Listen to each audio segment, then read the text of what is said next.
सरकार को बड़ निष्पत्ति एणुकी राति काम करिबे महिला।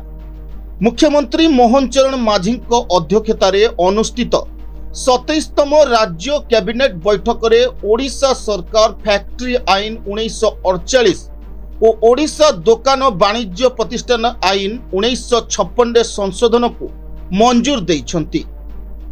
संशोधन अनुଯାयी महिला माने एबे लिखित सम्मति और राज्य सरकार द्वारा निर्धारित सुरक्षा शर्त सहित समस्त फैक्ट्री और प्रतिष्ठान रे सकाळ 6टा पूर्वर और राति 7टा परे समस्त प्रकार काम करिपारिबे।